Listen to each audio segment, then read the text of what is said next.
자, 오늘은 5월 두 번째 주일입니다.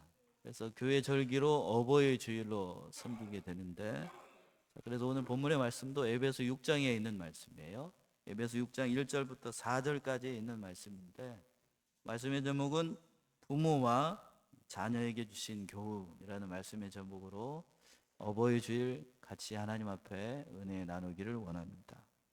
본문의 말씀은 부모와 자녀 사이에 마땅히 지켜야 될 그 도리를 사도 바울이 교훈한 말씀입니다.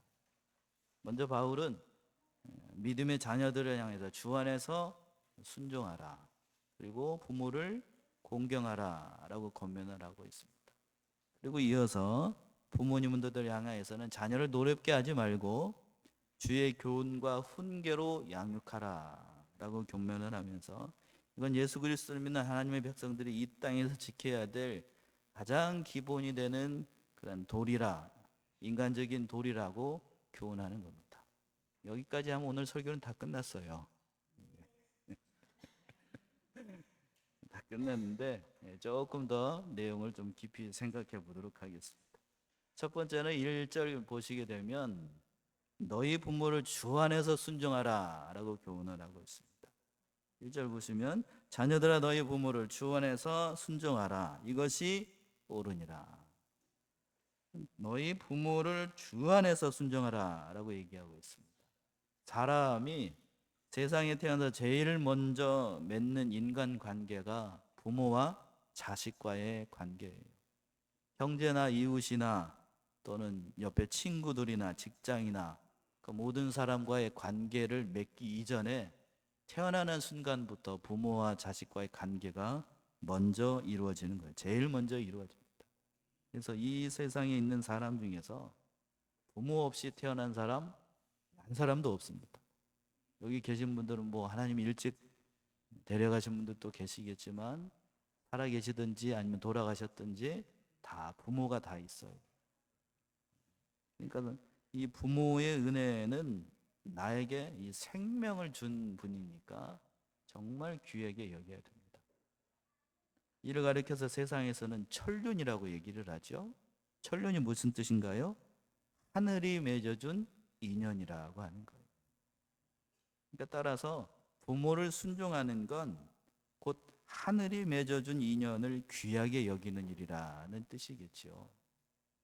이러한 부모와 자식과의 관계가 좋을 때에 가정이 화목하게 되는 거고 사람이 행복해질 수 있는 거라는 거예요. 나아가서 다른 사람과의 관계도 이 부모의 관계, 가정이 바로 화목돼야만 사람 앞에서나 하나님 앞에서나 칭찬과 위로와 또 존경을 받을 수 있다는 것입니다. 그러므로 부모를 섬기는 것, 자녀된 사람들이 순종해야 되는 건 마땅한 도리라고 할 수 있어요.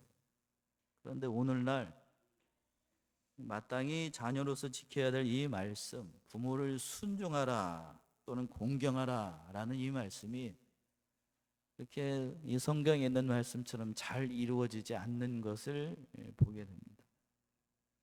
기독교가 이 조선 땅에 대한민국 구원말 때에 들어왔을 때에 가장 오해를 받았던 그것이 바로 부모를 공경하고 순종하지 않는다라는 오해였습니다.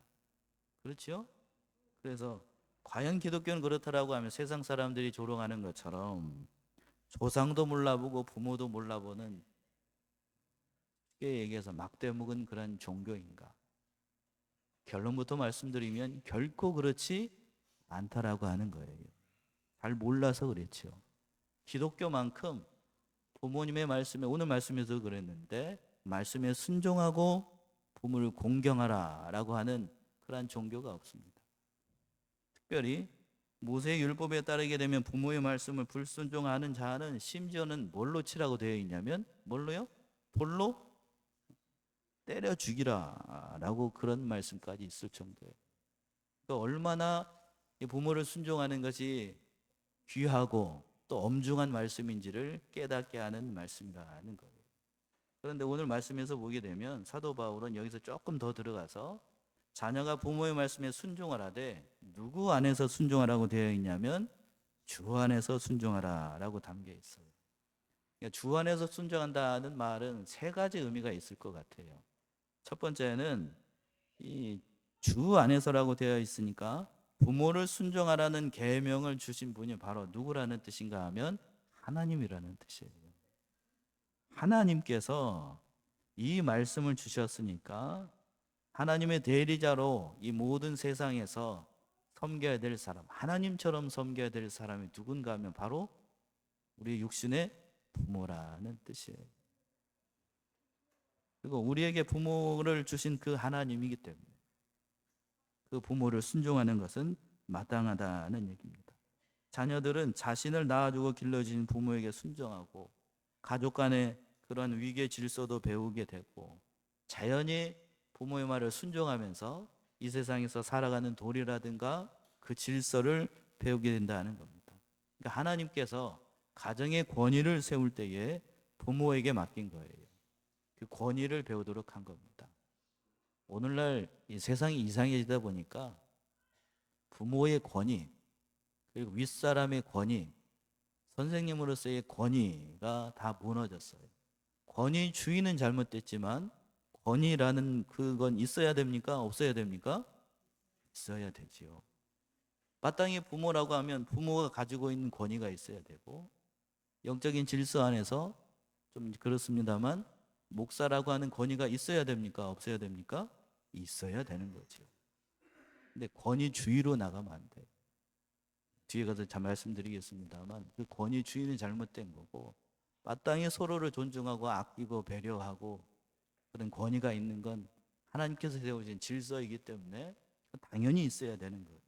그러니까 그 질서를 존중하는 의미로 부모를 주신 분이 하나님이시기 때문에 부모를 마땅히 순종해야 된다는 의미예요. 두 번째는 너희 이 주 안에서 순종하라 라고 되어 있으니까 믿지 않는 불신 부모는 그러면 그 모든 말씀을 순종하지 않아도 된다는 뜻인가? 그런 뜻일까요? 아니지요. 맞아요. 우리 지도 잘했습니다. 불신 부모라고 할지라도 예수를 믿지 않는 하나님 믿지 않는 부모라고 할지라도 정말로 깍듯하게 모든 말씀에 순종하고 부모로서 공경해야 되는 게 마땅하다는 얘기입니다.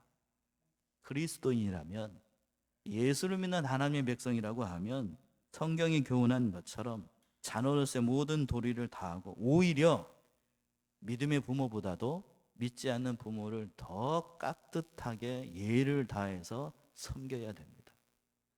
왜 그렇죠? 그 사람 이 땅에 줄 때에 이 육신의 부모가 믿지 않는 사람이라고 안다라고 하면 정말로 하나님께서 천륜으로 맺으신 부모이기 때문에 이 땅에 있을 동안에 그 부모를 우리가 어떻게 해야 됩니까? 그걸 전도해야 돼요. 전도해야 돼요. 그러나 그게 말처럼 쉽지는 않습니다. 그래서 이 말을 잘 아는 그 사도 바울이 이렇게 얘기해서 골로새 3장 20절 보시게 되면 이렇게 얘기했습니다. 골로새 3장 20절 보시게 되면 자, 어느 분이 한번 읽어보세요. 앞에 화면에 있죠? 골로새 3장 20절 읽어보세요.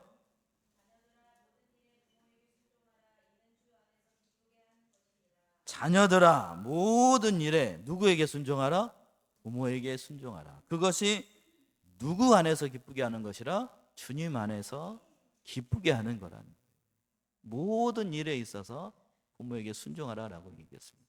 사도 바울은 여기서 모든 일, 그러니까 부모를 순종하는 건 그 모든 일 예외가 없다는 뜻으로 이렇게 강조점을 둬서 얘기를 했습니다. 또 한 가지 중요한 마지막으로 세 번째, 주님 안에서 부모를 순종하라는 것은 예수님을 섬기고 교회를 반대하지 않는 한에서 그 부모의 모든 말씀을 순종해야 된다는 의미가 담겨 있어요. 무슨 말씀인지 이해가 되시죠? 부모가 예수님에 대한 신앙을 반대할 때에 너 교회 가지 마 라고 얘기를 했을 때 그 말씀까지도 부모의 말을 순종해야 되는가? 어떻게 해야 될까요? 예수 믿는 것. 예수 믿지 마, 교회 가지 마 라고 얘기를 했어요. 어떻게 해야 돼요? 그 말까지도 순종해야 되나요? 아니지요. 자, 어디에 그렇게 되어 있습니까? 누가복음 18장을 한번 가보세요. 누가복음 18장 29절에서부터 30절. 누가복음 18장 29절에서부터 30절. 이것도 어느 분이 한번 읽어보세요.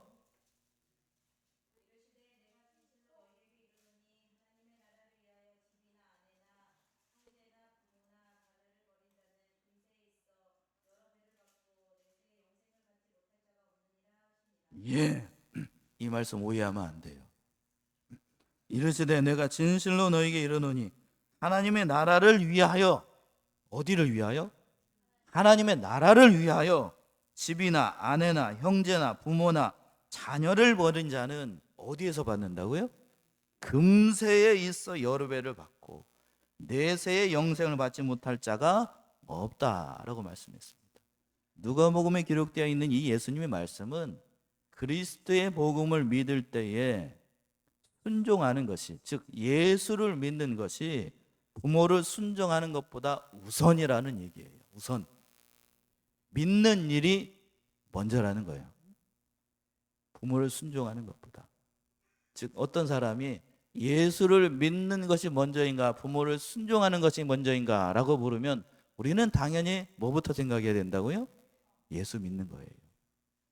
예수 먼저 믿고 그리고 난 다음에 부모가 믿지 않는다라고 하면 예수님 어떻게 해야 돼?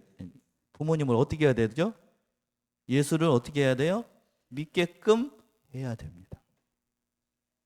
내가 예수를 믿지 않으면 부모를 하나님의 백성으로 전도할 수 있는 기회가 없을 수도 있어요.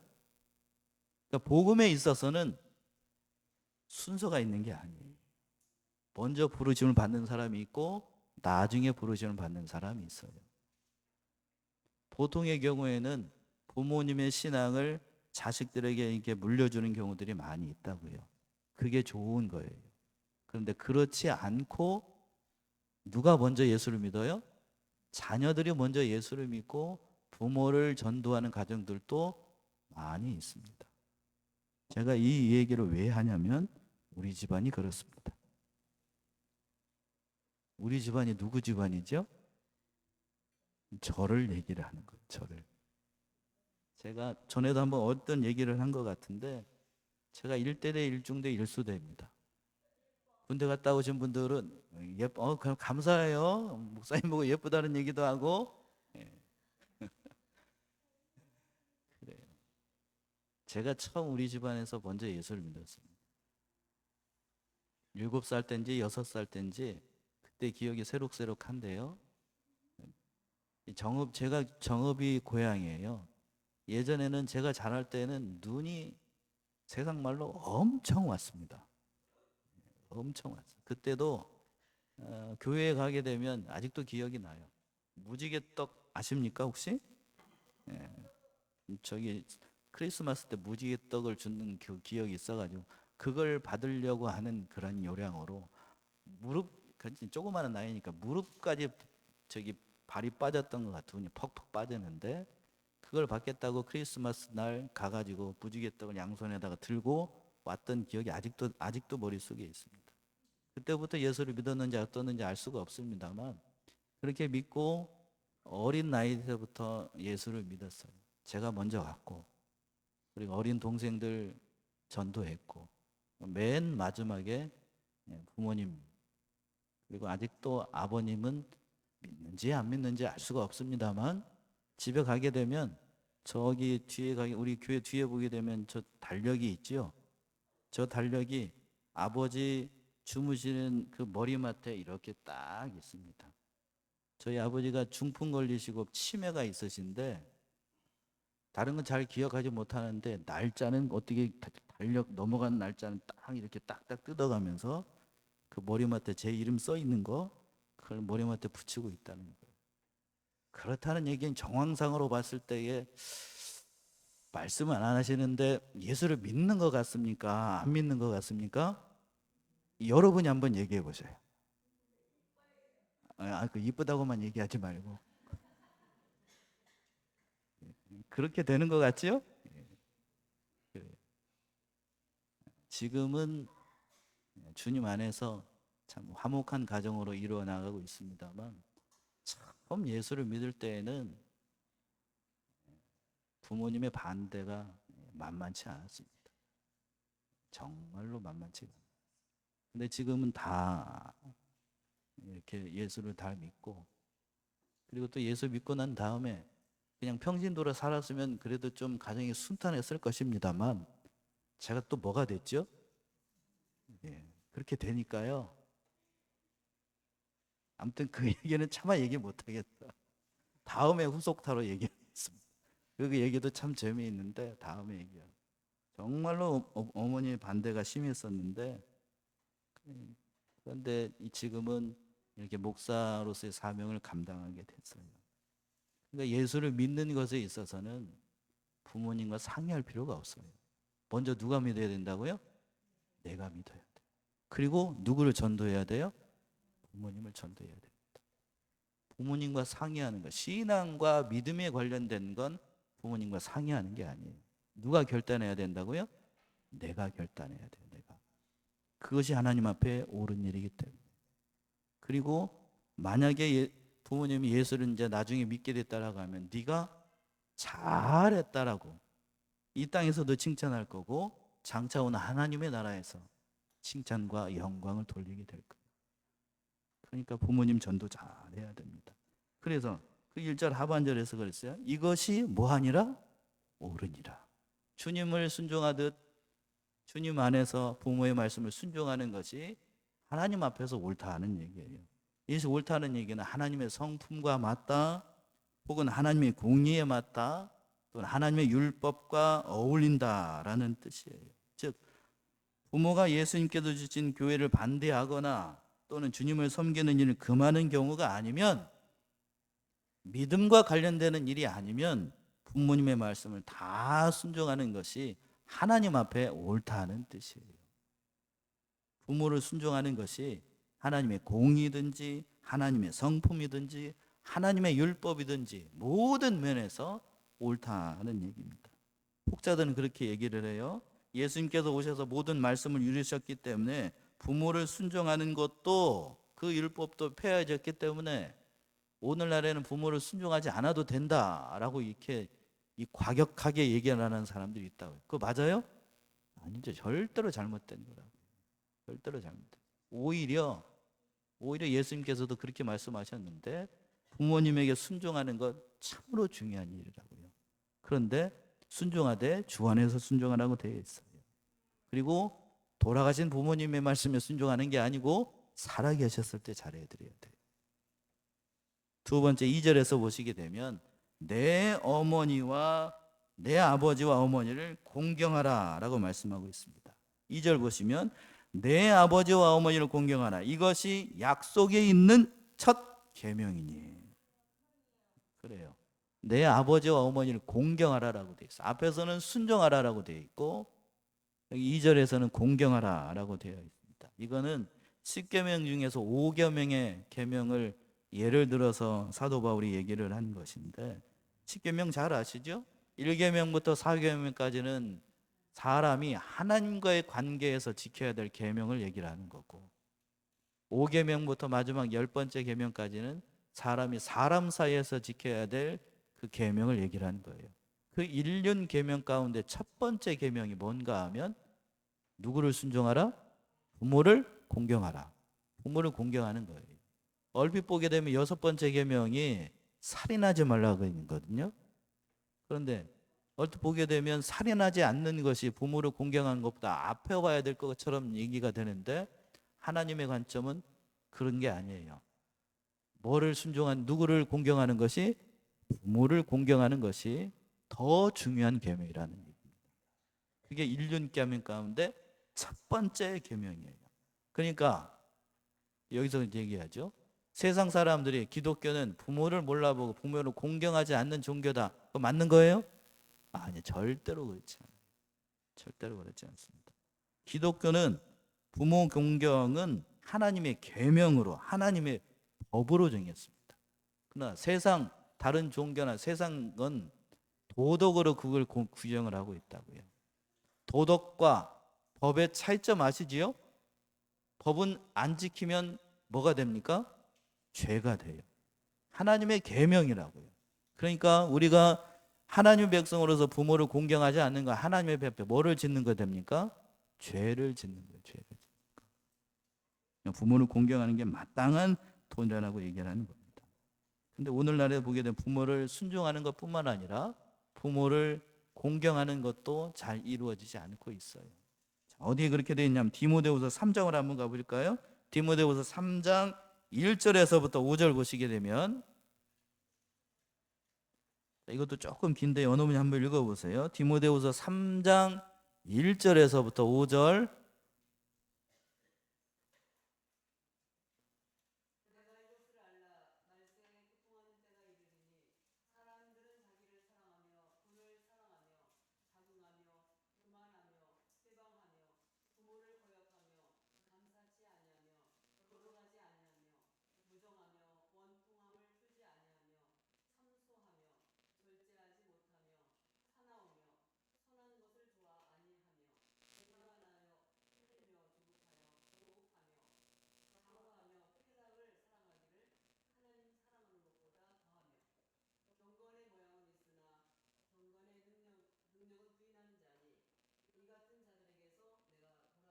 예. 사도 바울이 디모데에게 교훈을 하면서 말세에 있을 상황을 이렇게 얘기를 한 겁니다. 네가 이것을 알라. 말세에 뭐 하는 때가 이른다고요? 고통하는 때가 이르느니. 사람들이 누구를 사랑합니까? 자기를 사랑하고 또 뭘 사랑한다고요? 돈을 사랑하며 자긍하며 또 교만하며 회방하며 누구를 거역한대? 또 부모를 거역. 지금 이 시대가 그렇잖아요. 사도 바울 시대에 그렇고 오늘날 이 시대에도 부모의 말씀을 잘 순종하지 않고 거역하고 나갑니다. 그래서 마지막에 5절에서 그랬어요. 경건의 모양은 있으나 경건의 능력은 부인하는 자니 이 같은 자들에서 네가 어떻게 알아? 돌아서라. 그 사람들 따라가지 말고, 부모의 말을 거역하는 그 사람들 따라가지 말고, 경건의 모양만 있고 하나님 백성인 것처럼 흉내만 내는 자들, 그런 사람들에게서 돌아서서 정말로 경건한 하나님의 백성답게 부모의 말씀에 순종하고 부모를 잘 공경하는 것이 하나님의 백성다운 사람이라고 사도 바울이 얘기하고 있어요. 정말로 우리가 복받기를 원한다라고 하면 부모의 말씀에 공경해야 됩니다. 그래서 부모의 말을 순종하고 부모의 말을 공경하지 않을 것을 사도 바울이 잘 알았던 것 같아요. 그래서 2절 하반절에서 보시게 되면 이런 말이 있습니다. 이것이 뭐가 있는 첫 계명이라고요? 약속이 있는 첫 번째 계명이라고 얘기를 했습니다. 여기서 첫 번째 계명이라는 것은 순서상으로 첫 번째를 얘기를 하는 것이 아니고 정도에 있어서 최고의 계명이라는 뜻이에요. 무슨 말씀인지 아시겠죠? 약속에 있는 최고의 계명이 바로 누구를 공경하는 것? 부모를 공경하는 거라는 거예요. 그러면 부모를 공경하게 되면 이 땅에서 어떻게 되는가? 3절의 말씀이죠. 3절. 우리 짧으니까요. 같이 합독해 보실까요? 3절. 성경 보시면서 시작. 이는 네가 잘 되고 땅에서, 여러분 땅에서 잘 되고 싶으십니까? 원래 땅에서 잘 안 되고 싶으셔요? 잘 되고 싶으십니까? 그러면 누구를 순종하면 된다고요? 부모를 공경하면 됩니다. 이거 땅에서 장수하고 싶으십니까? 누구를 공경하면 된다고요? 부모를 공경하면 됩니다. 근데 제가 뭐 여쭤봤는데 왜 이렇게 목소리가 자꾸 작아지셔요? 마음에 찔리는 게 있나 보죠? 사도 바울의 관점이 그거예요. 내가 잘 된다. 단적으로 얘기를 하잖아요. 그러면서 앞에서 이것이 약속이 있는 첫 번째 계명이고 부모를 잘 순종하고 부모의 말을 잘 순종하고 잘 공경하면 이 땅에서 잘 된대요. 잘 된다는 얘기는 외적인 면이야. 1차적으로 외부적인 면, 즉 육체적으로 이 땅에서 물질적인 축복으로 잘 먹고 형통의 길을 걸어갈 수 있는 길이 바로 부모를 순종하는 것이다 라는 뜻이에요. 성경에서 보시게 되면 복 받는다, 또 잘 된다, 장수한다라는 말씀이 그렇게 흔하지 않습니다.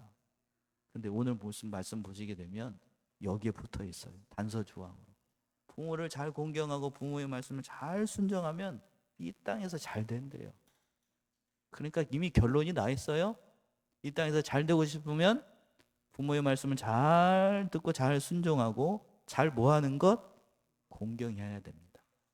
그리고 이 땅에서 장수하고 싶으면 문자적인 의미로 육신적으로 장수한다는 의미도 되어 있습니다만 영적인 의미로 이 땅에서 하는 모든 일들이 잘 되고 형통의 길을 걸어간다는 의미도 담겨 있어요.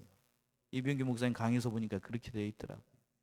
그러니까 이 땅에서 정말로 모든 하는 일들이 잘 되고 형통의 길을 걸어가기를 원한다라고 하면 부모를 잘 공경하시기를 바랍니다.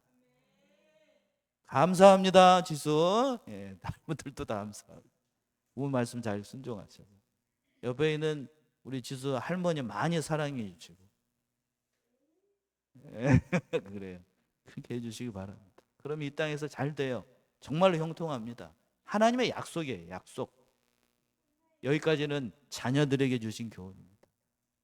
마지막 세 번째가 4절에 있는 것처럼 자녀를 주의 말씀으로 양육하라 라고 교훈하고 있습니다.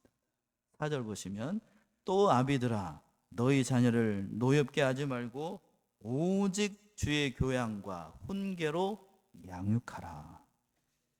또 아비들아 라고 얘기를 했는데 문자적인 의미로 여기서 아비는 아버지만을 얘기를 하는 게 아니고 포괄적인 의미죠. 부모를 얘기를 하는 거예요. 가장이 그 가계를 대표하기 때문에 아비들이라고 얘기한 것뿐이고 이 말이 무슨 말인가 하면 그 주님께서 하나님의 백성들을 얘기를 할 때 형제라고 얘기를 하죠. 그럼 형제라고 할 때 그러면 남자들만 주님 안에서 형제라고 부르는 게 아니고 누구도 다 포함되어 있는 거죠. 자녀들도 포함되어 있는 것처럼 아비들아라고 하는 말은 부모를 다 지칭하는 말이에요. 그러니까 이 첫 번째 교훈하기를 너희 자녀를 어떻게 하지 말라고요? 노엽게 하지 말라. 자, 우리 어린 청년들 부모님이 이 노엽게 하지 말라는 얘기는 뭔가 하면 어린 아이들이 또는 자녀들이 뭐 어떤 것을 잘못했을 때문에 그 인격까지 다 무시하면서 부모로서의 권위를 가지고 지나치게 감정적으로 대하거나 지나치게 폭력적인 언사로 자녀들을 비난하는 것을 얘기를 하는 거예요. 그렇게 하지 말라는 거예요.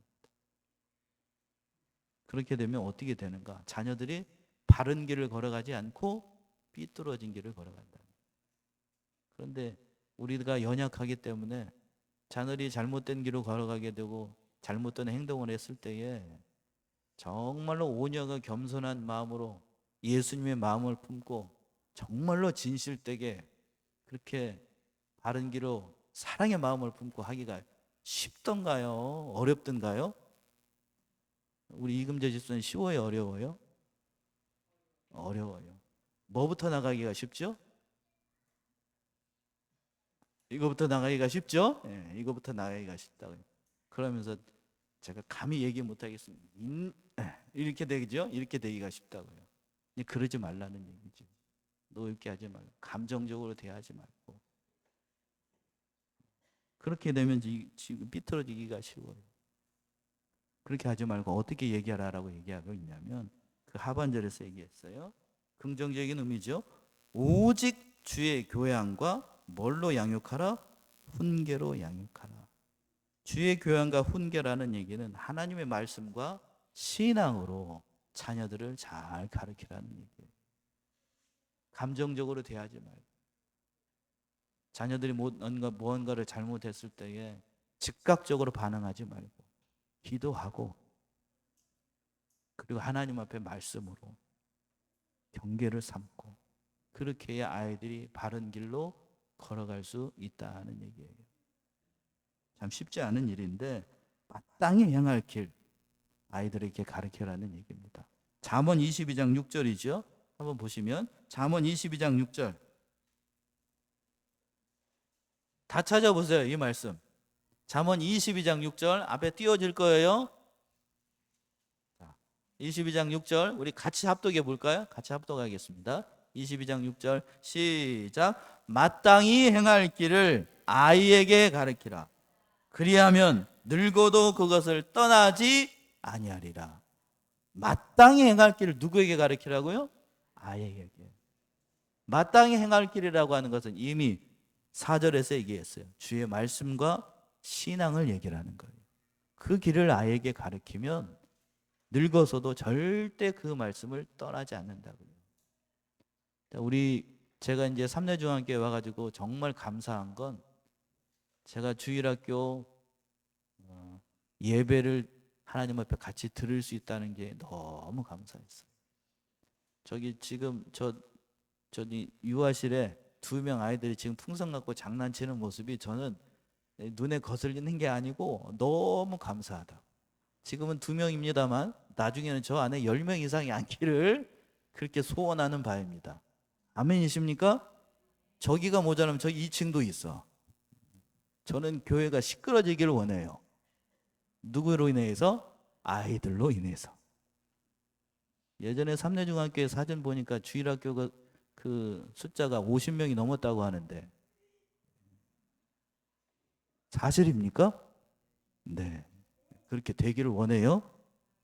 그렇게 되기를 원하고 정말로 아이들이 말씀으로 믿음으로 자라나간다는 것이 귀하고 귀한 일이라고요.